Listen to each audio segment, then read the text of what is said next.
बार चाहते हैं।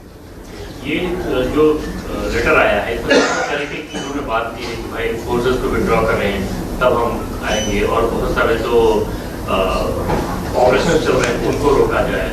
तो इन सब सारे डिमांड्स को कैसे देखते हैं, क्या ये वाजिब है? और दूसरा ये जो 14 महीने की जो सरकार है, इसमें जो कार्य हुए हैं पर्टिकुलर नक्सल इलाकों में डेवलपमेंट को लेकर, उस पर आपका क्या है? इनके पत्र में एक जगह लिखता है कि ये जो सरकार है वर्तमान में भाजपा की, ये संविधान की अवधारणाओं को नहीं मानती।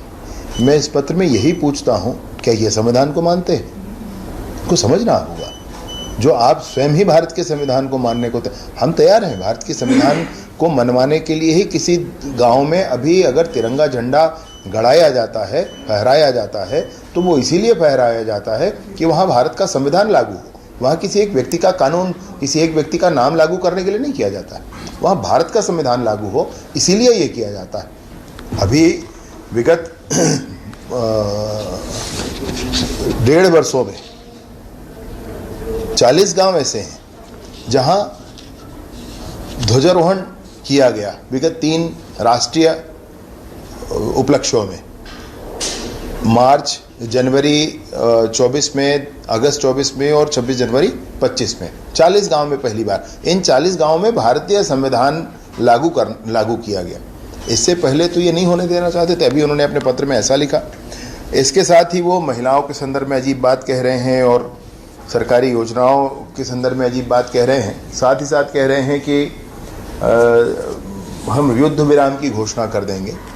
तो युद्ध जैसी कोई स्थिति है नहीं। अगर चर्चा करना है तो मैं पुनः कहता हूँ, छत्तीसगढ़ की सरकार भी तैयार है और पूरी उम्मीद के साथ कहता हूँ केंद्र की सरकार भी बिल्कुल तैयार है।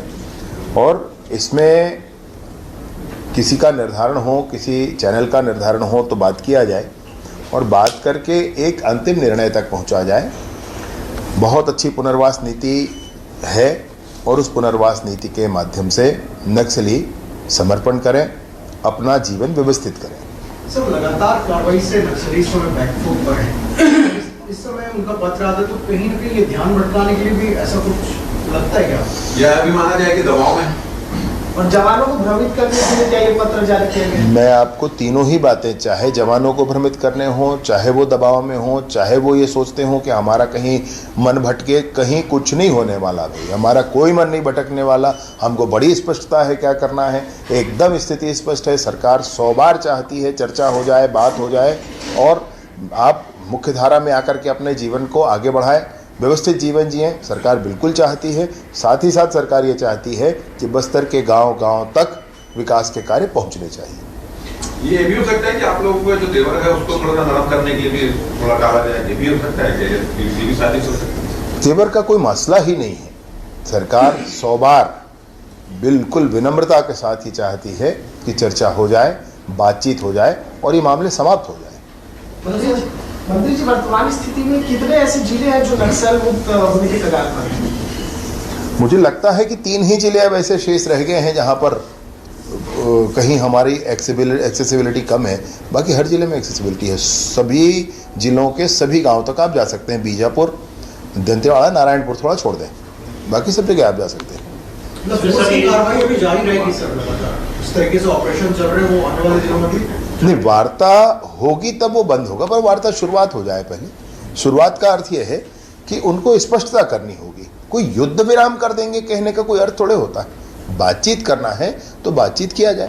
सरकार बातचीत के लिए तैयार है। पिछली बार भी मुझे पत्रकार साथियों ने पूछा था कि आप कहते हैं बातचीत करना है तो क्या आपने कोई समिति बनाई? मैंने बड़ी स्पष्टता से कहा था कि भाई 10 बार सरकारों ने समितियां बना ली हैं, बात होती नहीं है। अभी बनाना है भैया, उनको समिति वो बनाए। अभी उनको किसी को भेजना है वो भेजें सरकार के पास। ये सरकार और नहीं भेजने वाली। हम अपील कर सकते हैं, हम प्रतीक्षा कर सकते हैं। उनको भेजना है वो जरूर भेजें, हम बिल्कुल बात करेंगे। सर, नई नक्सल नीति पर लगातार काम कर रहे हैं। सरेंडर पॉलिसी लाए, पुनर्वास नीति लाए, इसको और कुछ नई नक्सल नीति को बेहतर करने के लिए और कुछ पहल की जाए। देश की सर्वश्रेष्ठ नीति यहाँ लागू है भाई। पिछली बार जो था वो नक्सल उन्मूलन के लिए नीतियाँ थी। अभी बहुत स्पष्टता है नाम के साथ ही कि नक्सलवादी जो आत्मसमर्पण करते हैं उनका पुनर्वास, और जो इसके लिए इससे पीड़ित हैं, नक्सलवाद से पीड़ित हैं, उनके पुनर्वास की नीति सरकार लेकर आई है। और अब तक के देश के सारे पुनर्वास नीतियों में सर्वश्रेष्ठ है। अब तक के छत्तीसगढ़ के सारे प्रावधानों में सबसे अच्छा है। मतलब मैं आपको अभी आपको पीडीएफ तो भेजा हुआ है, उसका उसकी अधिसूचना भी हो गई, अब तक का सबसे बढ़िया है।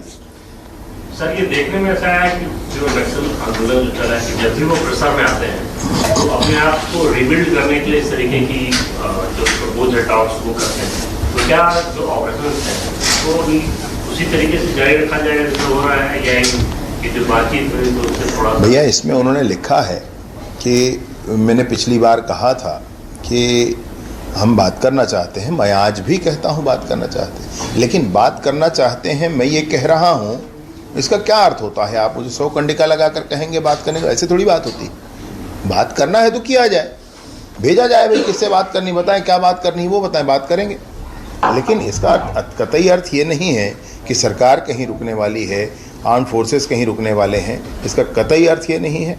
ये बिल्कुल स्पष्टता होनी चाहिए कि हम चर्चा के लिए तो तैयार हैं, लेकिन कोई कहे कि 6 महीने पहले रुक जाओ, यहाँ पर कैंप ना लगाओ, तो ये सारी बातें कोई शर्तों के आधार पर कोई चर्चा का कोई विषय नहीं है। मैंने पहले भी स्पष्ट किया था, मैं आज भी स्पष्ट करता हूँ, परंतु यह भी बार बार कहता हूँ कि माननीय विष्णुदेव साय जी की सरकार पालनहारी सरकार है और बिल्कुल बातचीत के लिए तैयार है।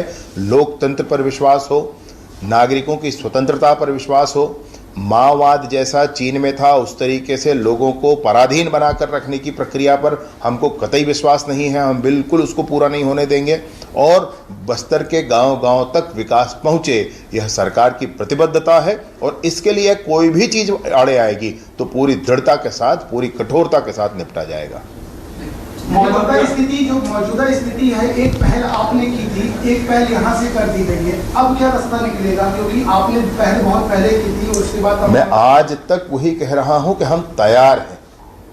मैंने अभी थोड़ी देर पहले आपसे यह भी कहा कि पत्रकार साथियों ने भी और सदन में भी मुझसे कहा गया कि आपने कोई समिति बनाई क्या? मैंने सदन में भी स्पष्ट किया, मैं यहाँ भी पत्रकारों के बीच में भी स्पष्ट उस समय भी किया था, आज भी करता हूँ। समिति उमिति सरकार नहीं बनाने वाली, मैं क्लियर रखना है बात को कि 10-10 समितियां सरकार की तरफ से बनी, परिणाम नहीं निकला। भाई अगर उनके मन में भाव है चर्चा का तो हम तैयार हैं, वो बनाए समिति, वो भेजें जिसको भेजना है, वो जिस भी चैनल से बात करना चाहें बात करें। मैंने पहले भी कहा व्हाट्सएप कॉल पर तैयार हैं, वीडियो कॉल पर तैयार हैं, फ़ोन कॉल पर तैयार हैं, किसी को भेजेंगे तो हम तैयार हैं, उसको कुछ नहीं किया जाएगा इस वादे के साथ तैयार हैं, हम सब बातों के साथ तैयार हैं। लेकिन ये न सोचे कि सरकार घुटने के बल आकर के और कहीं किसी के साथ वार्ता करने के लिए समिति उमिति बनाकर किसी को खोज के ला करके भेजेगी, ऐसा नहीं होने वाला है। वो भेजें जिनको भेजना, हम तैयार हैं, हम बिल्कुल बात करेंगे और बात करके सोल्यूशन तक पहुंचेंगे। बहुत अच्छी पुनर्वास नीति के साथ चर्चा है और इसलिए आग्रह है मुख्य धारा में आए और आगे बढ़े। ये जो पत्र है उसमें एक लाइन ये भी है कि आपको 2 बार शांति वार्ता के लिए, चर्चा के लिए मैं तो कह रहा हूं ना, उन्होंने स्वयं ही लिखा है अपने उस पत्र में, उन्होंने लिखा है कि पिछली बार हमने कहा कि 6 महीने तक के उसमें कैंप से बाहर ना निकलें और ये अब फोर्सेस कम कर लिए जाएं और हथियार बंद कर दिए जाएं, जमा कर दिए जाएं तो हम चर्चा करेंगे। उसके लिए तो उसी समय बात हुई थी। भाई इन शर्तों के साथ थोड़ी चर्चा होगी, चर्चा होगी, निःशर्त चर्चा होगी और अभी भी हम तैयार हैं। माननीय हमारा केंद्रीय नेतृत्व तैयार है, माननीय विष्णुदेव साय जी तैयार है, चर्चा में कोई परेशानी नहीं है। लेकिन सरकार कोई समिति उमिति नहीं बनाएगी, जो उनको बनाना है, जो चैनल यूज करना है वो किया जाए, हम तैयार हैं बात के लिए। ये लड़ाई प्लेटफॉर्म तो देना पड़ेगा, कह तो रहे हैं, हाँ तो दीजिए ना भाई, मैं कह रहा हूँ फोन पर तैयार हूँ भाई, और कैसे कहा जाएगा? ये चैनल नहीं है, हम फोन पर तैयार हैं, वीडियो कॉल पर तैयार है भाई। आप व्यक्तिगत किसी को भेज दें उसकी सुरक्षा के जिम्मे के साथ तैयार है, और कैसे होगा? ये लड़ाई बहुत लंबी चली, अब जिस तरीके से लगातार, क्योंकि अब उल्टा हो रहा है, पहले हम जवानों को खोते थे, अब नक्सली मारे जा रहे हैं। क्या माना जाए, ऐसा कौन सा डर इनके बीच आ गया कि पत्र जारी कर दिया गया और ये कह दिया गया कि बस बात कर लीजिए और रास्ता निकाल लीजिए? आपको क्या समझ आया, क्योंकि आप खुद अंदर तक गए हैं, तमाम ऐसी जगहों पर गए हैं जहां अभी तक कोई पहुंचा नहीं? अब बस्तर की जनता नहीं चाहती ये लाल आतंक हो, बस्तर की जनता नहीं चाहती। बस्तर की जनता बड़ी स्पष्टता के साथ इसको समाप्त करना चाहती और स्वतंत्रता चाहती, वो पराधीन नहीं रहना चाहती है बस्तर की जनता। अब बस्तर की जनता ये नहीं चाहती कि हमारे गांव तक स्कूल, अस्पताल, आंगनबाड़ी, बिजली, पानी, सड़क, मोबाइल के टावर ना आए, वो चाहती है ये सब आए। और जब जनता ही चाह लेती है भैया, तो जनता जनार्दन होती है, जनता ने चाह लिया तो सब कुछ होता है। इसलिए मुझे बड़ी स्पष्टता है इस बात पर कि आधार उनका समाप्त हो चुका है। कुछ लोग हैं गिने चुने जो उस दिशा में अभी सोच रहे हैं, काम कर रहे हैं, और बड़ी तीव्रता के साथ सरकार ने उस पर काम किया है, जनता ने काम किया है, विभिन्न संस्थाओं ने काम किया है। सरकार ने बहुआयामी काम किए हैं, जो जितने भी उनके अलग अलग आधार हैं उन आधारों को समाप्त करने के लिए जनता के बीच में विकास कार्यों को ले जा करके काम करना शुरू किया है, और पुलिस के ऑपरेशन भी हुए। इन सारी बातों के बाद भी मैं विनम्रता से कहना चाहता हूँ, प्रार्थना पूर्वक कहना चाहता हूँ कि चर्चा के लिए सरकार तैयार है। माननीय विष्णुदेव जी की